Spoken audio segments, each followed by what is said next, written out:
नमस्कार, मैं हूँ वर्तिका। एशियाविल हिंदी में आपका स्वागत है। हमारे साथ हैं आईएम इंदौर के director professor Himanshu Rai. Professor, स्वागत है आपका। बहुत बहुत धन्यवाद वर्तिका। जी। सर, सबसे पहले आपसे ये जानना चाहेंगे कि ये जो कोरोना वायरस और लॉकडाउन इतने लंबे समय से चल रहा है, आपकी नज़र में एजुकेशन को इसने किस तरीके से इम्पैक्ट किया है? तो इसने कई तरीके से इम्पैक्ट किया है वर्तिका, तो मैं इसको दो दृष्टिकोणों से देखना चाहूंगा। प्रथम दृष्टिकोण जो है वो शॉर्ट टर्म दृष्टिकोण है। सो इमीडिएटली जैसे ही पैंडेमिक की वजह से लॉकडाउन हुआ तो हमको अपना जो इन क्लास सेशंस होते हैं उनको बंद करना पड़ा। हमने स्टूडेंट्स को वापस भेजा और उसके बाद हम लोग ऑनलाइन सेशंस पे आ गए। एंड आईएम इंदौर में हमने एक हफ्ते के अंदर इस ट्रांजिशन को कंप्लीट कर लिया। तो ना सिर्फ हम ऑनलाइन एजुकेशन पे गए, मतलब हमने ऑनलाइन क्लासेस की, बल्कि हमने ऑनलाइन एग्जाम्स भी कराए, जो कि आर्टिफिशियल इंटेलिजेंस को यूज करके प्रॉक्टर्ड ऑनलाइन एग्जाम्स कराए। सो सबसे पहला तो इम्पैक्ट ये हुआ है कि हमारा बहुत सारा पार्ट ऑनलाइन चला गया और उसके लिए हमको कई आमूलचूल परिवर्तन करने पड़े। फॉर एग्जाम्पल, नया इंफ्रास्ट्रक्चर बनाना पड़ा, डिजिटल इंफ्रास्ट्रक्चर, एक लर्निंग मैनेजमेंट सिस्टम क्रिएट करना पड़ा, जो कि हमने अभी एक basic learning management system create किया है, बनाया है। अब उसको हम और भी बढ़िया कर रहे हैं। तो ये तो हुआ एक शॉर्ट टर्म प्रभाव। मेरे ख्याल से एक लॉन्ग टर्म प्रभाव भी पड़ा है और वो थोड़ा एक दार्शनिक दृष्टिकोण है मेरा। और वो ये कि इसने, कोरोना पैंडेमिक ने हमको इस बात के लिए प्रेरित किया है कि हम सोचें कि आखिर इस हायर एजुकेशन का उद्देश्य क्या है। क्योंकि अभी हम देखें तो हायर एजुकेशन में जो भी हम अगर यदि मैं मैनेजमेंट की ही बात करूं तो मैनेजमेंट में हमने अपने आप को प्रकृति के साथ नहीं जोड़ा है। और वो एक चीज कोरोना वायरस ने हमें एक सीख दी है कि ये पूरा हायर एजुकेशन सिस्टम, जब हम चाहे हम फाइनेंस की बात करें, चाहे ऑपरेशंस की बात करें, चाहे मार्केटिंग की बात करें, हमको इसके साथ साथ सस्टेनेबल डेवलपमेंट की बात करनी पड़ेगी। हमको ये देखना पड़ेगा कि हम जितने भी मैनेजमेंट की प्रक्रियाएं सिखाते हैं, जितने भी मैनेजमेंट के गुण सिखाते हैं, उसके साथ साथ हम प्रकृति के साथ कैसे सामंजस्य करके इन मैनेजमेंट के सिद्धांतों को लागू करें। इसके लिए मुझे लगता है कि सारे बिजनेस स्कूल्स को अपने मिशन स्टेटमेंट्स को री इमेजिन करना पड़ेगा, पुनर्विचार करना पड़ेगा कि आखिर मैनेजमेंट एजुकेशन का उद्देश्य क्लासरूम के बियॉन्ड भी कहाँ जाता है। और जो दूसरा एक महत्वपूर्ण दार्शनिक दृष्टिकोण जो आया है इस कोरोना वायरस की वजह से, वो ये है कि हम सामाजिक रूप से भी कैसे जागरूक रह करके जो इंस्टीट्यूशंस ऑफ हायर एजुकेशन है, समाज के लिए क्या कर सकते हैं, राष्ट्र को बढ़ाने के लिए, नेशन बिल्डिंग के लिए क्या कर सकते हैं। तो शॉर्ट टर्म लॉन्ग टर्म दोनों प्रभाव पड़े हैं। जी, आपने बहुत अच्छी बात कही, क्योंकि ज़्यादातर जो बड़े कॉर्पोरेट्स होते हैं उनमें टॉप पोजीशंस पर जो देश और दुनिया के टॉप बिजनेस स्कूल्स होते हैं वहाँ से लोग जाते हैं। और जब वो बड़े कॉर्पोरेट कंपनीज जिस तरीके से फंक्शन करती हैं उसका पूरी दुनिया पर और खास करके पर्यावरण पर बहुत तरीके से प्रभाव पड़ता है। और कहीं ना कहीं ऑफ कोर्स आपने बहुत अच्छी बात कही कि हमें अपने बिजनेस स्कूल्स में शायद ये सिखाने की जरूरत पड़ेगी कि मैनेजमेंट को नेचर के साथ किस तरीके से बैलेंस करके चला जा सकता है। ये पॉइंट आपका बहुत बहुत इनोवेटिव है सर, बहुत नया है। इसमें आपसे ये जानना चाहेंगे कि आपने कहा आर्टिफिशियल इंटेलिजेंस का यूज करके आपने एग्जाम प्लेटफॉर्म बनाया बच्चों के लिए, अपने मैनेजमेंट स्टूडेंट्स के लिए। तो उसमें आपने किस तरीके से आर्टिफिशियल इंटेलिजेंस का प्लेटफॉर्म का टेक्निक का यूज किया एग्जाम कंडक्ट कराने के लिए? और ये जो एक हफ्ते में ट्रांजिशन रहा, इसके बीच में किस तरीके की चुनौतियां आपके सामने आई? हाँ, तो सबसे पहले तो ये जो आर्टिफिशियल इंटेलिजेंस वाला प्लेटफॉर्म है, ये हमने बनाया नहीं है, बल्कि ये हमने प्रोक्योर किया है किसी और से। सो आर्टिफिशियल इंटेलिजेंस इस तरह से एग्जाम में करता है कि जो कैमरा है वो जो भी एग्जाम दे रहा है उसके मूवमेंट्स को देखता रहता है। सो मान लीजिए आप स्क्रीन को छोड़ करके कई बार इधर उधर देख रहे हैं, तो वो सिस्टम जो है आपको बोलेगा कि आप इधर उधर मत देखिए। उसी तरह से मान लीजिए आपने अपने स्क्रीन में कोई परिवर्तन किया या आपने स्क्रीन पे कुछ और खोलने की कोशिश की, तो वो सिस्टम उसको जान करके आपके आई मूवमेंट्स को, आपके हाथ के मूवमेंट्स को देख करके आपको ये चेतावनी देगा कि आप इधर उधर मत देखिए, आप अपना ध्यान इस पे केंद्रित करिए, आप स्क्रीन चेंज मत करिए, आप अपने कंप्यूटर पे और कुछ मत खोलिए। सो ये आर्टिफिशियल इंटेलिजेंस के सिस्टम्स और ज्यादा डेवलप होते जा रहे हैं और मुझे लगता है कि एक व्यक्ति की प्राइवेसी के साथ बैलेंस करते हुए ये आर्टिफिशियल इंटेलिजेंस के जो सिस्टम्स हैं ये और भी ज्यादा अच्छे भविष्य में होते जाएंगे। और जहां आपने चुनौतियों की बात की, जब हम ऑफलाइन से इन क्लास से ऑनलाइन की तरफ गए, तो सबसे बड़ी चुनौती हमारी ये थी कि हमको ये देखना था कि हमारे फैकल्टी, उसमें उनको स्वाभाविक रूप से वहां पे पढ़ाना अच्छा लगता है कि नहीं, और उनको एडजस्ट करने में कितना टाइम लगेगा। और मुझे ये कहते हुए बहुत ही गर्व का अनुभव हो रहा है कि IIM इंदौर की जो फैकल्टी है वो इमीडिएटली तैयार हो गई और उन्होंने एकदम अपने आप को अपना पुनर्निर्माण किया। उसके बाद कोर्सेज को वापस से देखा कि कोर्सेज में हम क्या क्या बदलाव लाएं ताकि वो ऑनलाइन के लिए ज्यादा उपयोगी साबित हो। और उसके बाद जो फैकल्टी हमारे बहुत ज्यादा उनको ज्ञान नहीं था ऑनलाइन पढ़ाने का, तो हमारे अपने फैकल्टी में से कुछ लोगों ने जो कि अच्छे थे उसमें, उन्होंने उनके लिए ट्रेनिंग सेशंस कंडक्ट किए। और उसके बाद जो दूसरी चुनौती ये आई कि हम अपनी तरफ से सब कुछ कर सकते हैं, लेकिन हमें ये नहीं पता कि जो हमारे छात्र हैं जो कि वापस चले गए हैं, उनके एंड पे क्या क्या प्रॉब्लम्स हैं। सो हमें शनई शनई ये पता चला कि कुछ लोगों के यहाँ पावर आउटेज हो जाता है, तो यदि पावर चला जाता है तो उनके लैपटॉप में आना बंद हो जाता है। कहीं कहीं पे इंटरनेट की प्रॉब्लम थी, कहीं कहीं हमने देखा कि नेट बीच बीच में आ रहा था या जा रहा था। तो फिर उन प्रॉब्लम्स का भी हमने समाधान किया। हमने ये करने का प्रयास किया कि जो स्टडी मटेरियल है हम उसको अपने लर्निंग मैनेजमेंट सिस्टम पे डाल सके, ताकि व्यक्ति उसको बाद में भी स्ट्रीम करके या डाउनलोड करके पढ़ सके।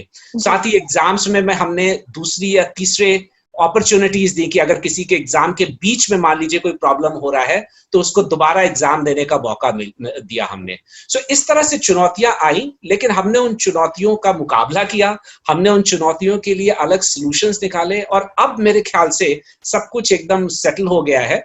अब केवल जो चुनौती है वो ये है कि अगर हम बहुत लंबी पढ़ाई ऑनलाइन करते हैं तो ये जो स्क्रीन टाइम जो व्यक्ति का बहुत ज्यादा बढ़ जाता है, उससे काफी प्रभाव पड़ता है लोगों का। क्योंकि आप अगर पूरे दिन अगर आप अपने लैपटॉप को ही देख रहे हैं तो उससे आपकी स्लीप साइकिल पे प्रभाव पड़ता है, उससे आपकी डाइटरी हैबिट्स पे प्रभाव पड़ता है। सो इन दुष्प्रभावों को कम करते हुए ऑनलाइन को हम कैसे बेहतर बना सकते हैं, ये हमारे सामने अब अगली चुनौती है, और इसके लिए हम लोग विचार विमर्श कर रहे हैं। जी सर, आपसे ये सवाल मेरा रहेगा कि आपके यहाँ पे जो MBA कोर्सेज होते हैं इसमें बहुत सारे ग्रुप डिस्कशंस होते हैं, बहुत से इमर्सिव एक्टिविटीज होती हैं जो बच्चे एक दूसरे के साथ में करते हैं, मिलके बैठ के साथ में प्रोजेक्ट्स करने होते हैं।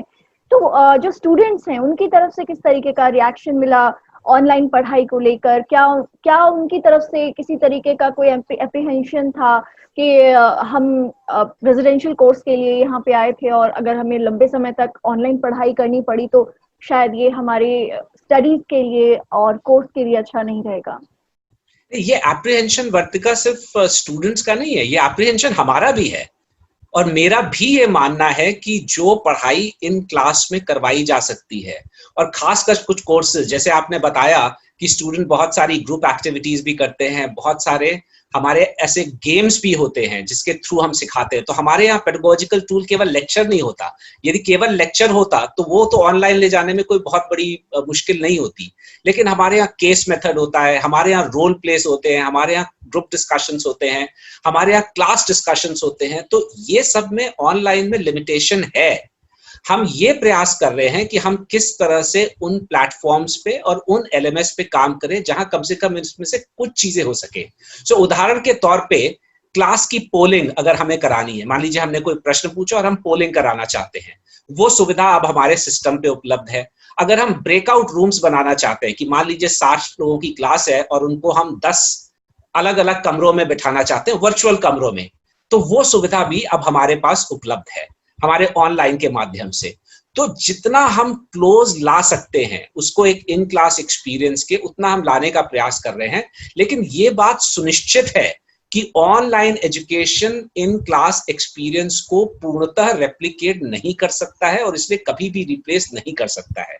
और इसलिए मेरे छात्र भी, हमारे सारे स्टूडेंट्स IIM इंदौर के और मेरी सारी फैकल्टी और मैं, हम सब इस बात का इंतजार कर रहे हैं कि कब सिचुएशन थोड़ी नॉर्मल हो और कब हम अपने स्टूडेंट्स को वापस कैंपस पे ले आएं, क्योंकि जो कैंपस का एक्सपीरियंस है वो कहीं भी रेप्लिकेट नहीं हो सकता। जी, सर आपने बहुत अच्छी बात कही कि कैंपस का एक्सपीरियंस और कहीं रेप्लिकेट नहीं हो सकता है।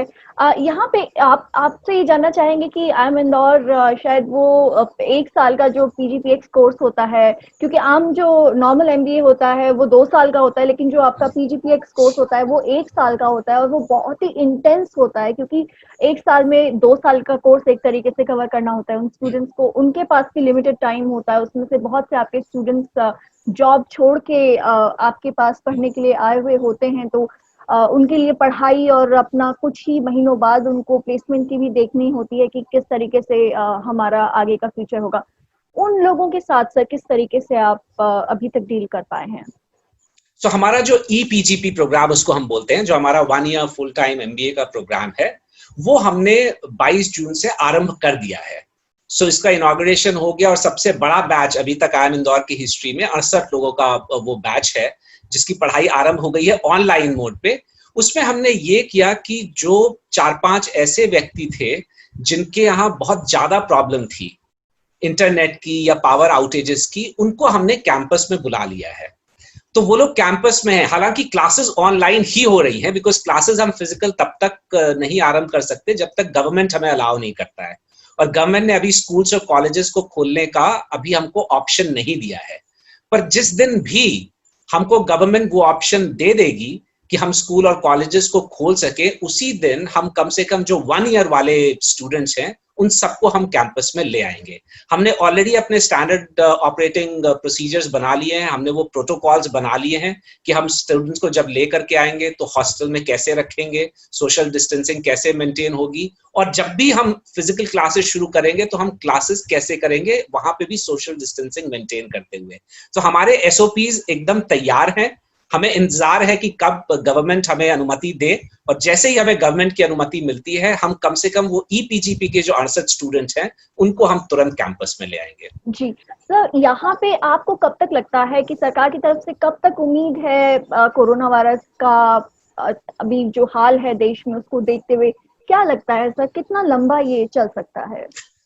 ये काश मैं बता सकता, क्योंकि मुझे लगता है एक तो मैं इस विषय वस्तु का एक्सपर्ट नहीं हूं, लेकिन इस विषय वस्तु के जो एक्सपर्ट भी हैं, मुझे लगता है कि उन्होंने जो भी मार्च में सोचा था, जब इंडिया में ऐसा हुआ, भारत में जब आया, ऐसे तो दिसंबर से ही कुछ कुछ आभास हो रहा था कि ऐसा कुछ हो रहा है, लेकिन जब पैंडेमिक बन गया मार्च में, उसके बाद से जो विषय वस्तु के एक्सपर्ट हैं उनकी भी जो इस बात पे जो वो कहना चाहते हैं वो बदलता जा रहा है। जो उनका व्यू पॉइंट है, दृष्टिकोण है, जो उनका रिसर्च बता रहा है, उनका शोध बता रहा है, वो बदलता जा रहा है। तो मेरे लिए तो ये कहना असंभव है, लेकिन एक चीज मैं अवश्य मानता हूं कि अब हमारे पास ये ऑप्शन नहीं है कि हम अनलिमिटेड टाइम तक निरंतर सब चीजों को बंद रखें। तो जिस तरह से हमने इकोनॉमी को धीरे धीरे भारत की सरकार ने खोला है, और उसके बाद प्रदेश की सरकारों ने और जो डिस्ट्रिक्ट एडमिनिस्ट्रेशन ने धीरे धीरे इकोनॉमिक एक्टिविटीज को खोला है, उसी तरह से मुझे लगता है कि स्कूल्स और कॉलेजेस को भी शनई शनई खोल देना चाहिए। मुझे ऐसा लगता है कि हम कम से कम उन लोगों को कॉलेज आने दें जो कि सबसे पहले स्वतः आना चाहते हैं, और दूसरा जिनके यहाँ प्रॉब्लम है, जिनके यहाँ मान लीजिए नेटवर्क की प्रॉब्लम है, ऑनलाइन एजुकेशन वहां नहीं पहुंचा है, या दूर दराज स्थानों पे वो रहते हैं। सो उन लोगों को तो हमें निश्चित रूप से यहाँ ले जाना चाहिए, ताकि हम एक फेयर और इक्विटेबल तरीके से एजुकेशन दे दें। मात्र एजुकेशन देना इंपॉर्टेंट नहीं है, मात्र एजुकेशन देना महत्वपूर्ण नहीं है, बल्कि उससे अधिक महत्वपूर्ण ये है कि हर व्यक्ति को समान मौका मिले। और अगर ऐसा कोई व्यक्ति पड़ा हुआ है जिसका इंटरनेट कनेक्शन ही अच्छा नहीं है, जिस तक मटेरियल ही नहीं पहुंच पा रहा है, तो ये समान मौका नहीं हुआ, ये इक्वालिटी या इक्विटी वाली बात नहीं हुई। तो हमें इक्विटी का भी ध्यान रखना चाहिए। मेरा यदि मैं केवल अनुमान लगाऊं तो मुझे लगता है कि संभवतः अगस्त में कभी ना कभी गवर्नमेंट, मेरे ख्याल से ये अनुमति हमें कम से कम दे देगी कि स्कूल कॉलेजेस को ध्यानपूर्वक सारे चीजों को ध्यान में रखते हुए और बहुत सावधानी बरतते हुए खोलने का अनुमति मिल जाना चाहिए। जी जी सर, तो और अगर नहीं मिल पाती है तो क्या जो कैंपस का टाइम है वो जब आपका कोर्स जब खत्म होता है नेक्स्ट ईयर में, क्या आप ऑन कैंपस टाइम को भी थोड़ा सा एक्सटेंड करने का प्लान करके चल रहे हैं, इन केस अगर जरूरत पड़े तो? नहीं, आवश्यकता पड़ने पे तो वो करना ही पड़ेगा। सो 1 महीना तो हम लोग बढ़ा ही रहे हैं। तो साधारणतः हमारा फरवरी एंड में खत्म हो जाता था। अब मुझे लगता है वो मार्च एंड या अप्रैल फर्स्ट वीक तक हम लोग अपने कोर्स को खत्म करेंगे, तो लगभग 1 महीना तो हम यहाँ पे बढ़ाएंगे ही। लेकिन उसके अलावा जैसा कि मैंने बोला कि यदि हम कॉलेज नहीं भी खोल पाते हैं, तब भी कम से कम वो छात्र जिनके पास अच्छी सुविधा नहीं है, इंटरनेट या बैंडविड्थ नहीं है उतना, उनको हम निश्चित रूप से कॉलेज कैंपस में ले आएंगे, भले ही वो कॉलेज कैंपस में रह के ऑनलाइन ही क्लासेस अटेंड करें। बिल्कुल सर, एक समान अवसर देने के लिए उनके साथ उन्हें ये अवसर प्रदान करना बहुत महत्वपूर्ण होगा। सर, चलते चलते मेरा आपसे आखिरी सवाल ये होगा, क्योंकि आईआईएम्स अपने आप में बहुत साधन संपन्न इंस्टीट्यूशंस हैं, भारत के टॉप मोस्ट इंस्टीट्यूशंस में से एक हैं, और स्किल सेट भी आईआईएम्स के अपने one of the top most होते हैं। लेकिन वो प्राइवेट इंस्टीट्यूशंस जिनके पास शायद उतने संसाधन नहीं है, या वो एक्सपर्टीज नहीं है, वो स्किल सेट्स नहीं है, उनके लिए आप फिलहाल इस लॉकडाउन के दौरान क्या सलाह देंगे सर? उनकी हालत फिलहाल आपको कैसी लगती है? मैं अपील करना चाहूंगा उन सारे प्राइवेट संस्थानों से, और इवन इन गवर्नमेंट, कुछ कुछ गवर्नमेंट संस्थान भी हैं जो कि संसाधन जुटा सकते हैं लेकिन जुटाने का प्रयास नहीं करते, गुणवत्ता पे पैसा खर्च कर सकते हैं लेकिन नहीं करते। तो उनके लिए मेरे ख्याल से एक ये सीख है, और मेरा सुझाव है, सीख तो प्रकृति ही दे रही है और सुझाव मैं दे रहा हूं, कि वो गुणवत्ता पे ध्यान दें कि क्वालिटी एजुकेशन कैसे दिया जा सकता है, एक डिजिटल स्ट्रैटेजी भी बनाएं। क्योंकि याद रखिए वर्तिका, ये पहला पैंडेमिक नहीं है और ये आखिरी पैंडेमिक भी नहीं होगा। इसके बाद भी हो सकता है कि हमको ब्लेंडेड मॉडल्स पे लर्निंग के जाना पड़े, कभी भी अगर ऐसा हो, या मान लीजिए किसी कारणवश छात्र को ही, किसी एक छात्र को ही अपने घर जाना पड़े 1-2 महीने के लिए, तो भी हमको ये इंश्योर करना चाहिए कि उस तक एजुकेशन पहुंच रही है। और साथ ही अगर हम अच्छे एजुकेशन को पेनिट्रेट करना चाहते हैं भारत में, और हमारी इतनी ज्यादा जनसंख्या है, सो हमको ऑनलाइन के माध्यम से, भले ही हम फ्लैगशिप जैसे जो हमारा पीजीपी है या ईपीजीपी है या आईपीएम कोर्स है वैसे ना करें, लेकिन ऑनलाइन के माध्यम से हम अन्य कई कोर्स उन लोगों तक पहुंचा सकते हैं जिनको यहाँ पे आईएम में आने की अपॉर्चुनिटी नहीं मिलती है। प्राइवेट संस्थाएं भी यदि इन 3 चीजों पे ध्यान दें, नंबर 1 अपनी फैकल्टी के ऊपर इन्वेस्ट करें, अच्छी फैकल्टी लेकर के आए ताकि जो गुणवत्ता है कार्यक्रम की उनके, और जो कोर्सेज है उनकी गुणवत्ता बढ़ सके। नंबर 2 अपने इंफ्रास्ट्रक्चर पे खर्च करें, और इंफ्रास्ट्रक्चर से मेरा मतलब मात्र भवन इत्यादि से नहीं है, बल्कि डिजिटल इंफ्रास्ट्रक्चर, वो इंक्यूबेशन लैबोरेटरी जहां पे लोग अपने प्रयोग कर सकें स्टार्टअप्स वगैरह के, इस पे ध्यान रखें। और नंबर 3 ये ध्यान रखें कि कंटिन्यूअस डेवलपमेंट अपने स्टूडेंट्स का, मतलब स्टूडेंट्स को जो भी चाहिए ताकि उनका एक पूरे रूप से, संपूर्ण रूप से वो आगे बढ़ सके। केवल एजुकेशन से व्यक्ति आगे नहीं बढ़ता है, बल्कि उसके साथ साथ कई तरह की चीजें होती है। जैसे हमारे यहाँ फंक्शनल क्लब्स हैं, तो ऑपरेशंस क्लब है, फाइनेंशियल क्लब है, स्ट्रैटेजी मैनेजमेंट क्लब है, कंसल्टिंग क्लब है। सो इस तरह की चीजों पे इन्वेस्ट करें, अपने छात्रों को प्रोत्साहित करें कि वो ऐसे चीजों में भाग लें, राष्ट्रीय लेवल पे भी, अंतर्राष्ट्रीय लेवल पे भी। इन तीनों चीजों को यदि वो एक तरफ एक साथ लेकर के आएंगे, तो मेरे ख्याल से आने वाले समय में उनका महत्व भी बढ़ेगा और उनका नाम भी बढ़ेगा। जी, प्रोफेसर हिमांशु, हमसे बातचीत के लिए, अपना समय देने के लिए बहुत बहुत शुक्रिया। मैं जानती हूँ आपके पास बहुत लिमिटेड समय है, लेकिन आप आए और हमसे बात की, आपका बहुत बहुत धन्यवाद। और हमारे जितने भी दर्शक हैं जो हमारे साथ इस समय जुड़े हैं, हम उनसे यही अपील करना चाहेंगे कि उच्च शिक्षा भारत में, भारत के विकास के लिए बहुत महत्वपूर्ण रखती है। वैसे भी हमारे देश में उच्च शिक्षा तक बहुत कम छात्र पहुंच पाते हैं, और जो पहुंच पाते हैं उनके सामने कोरोना वायरस पेंडेमिक ने एक बहुत बड़ी चुनौती खड़ी कर दी है। साथ ही उन संस्थाओं के लिए भी जो कि उच्च शिक्षा देश में देती हैं, और खासकर वो बड़े प्रोफेशनल कोर्सेज जिन पर एक मोटी फीस देकर स्टूडेंट्स आते हैं उनके पास पढ़ने के लिए, तो उन्हें सही तरीके से, सही समय पे सही एजुकेशन देना, उन्हें आगे आने वाली चुनौतियों के लिए तैयार करना उनके लिए और भी ज्यादा कठिन हो गया है। तो ऐसे में कई सारी चीजें हैं, कई महत्वपूर्ण बातें हैं जो प्रोफेसर हिमांशु राय ने कही, उन चीजों को ध्यान में आगे रखकर बढ़ा जा सकता है।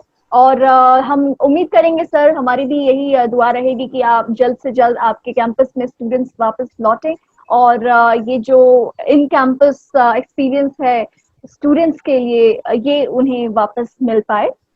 हमारे साथ जुड़े रहने के लिए बहुत बहुत शुक्रिया, बहुत धन्यवाद। देश और दुनिया की बाकी जानकारी के लिए जुड़े रहिए एशिया वर्ल्ड हिंदी के साथ। नमस्कार।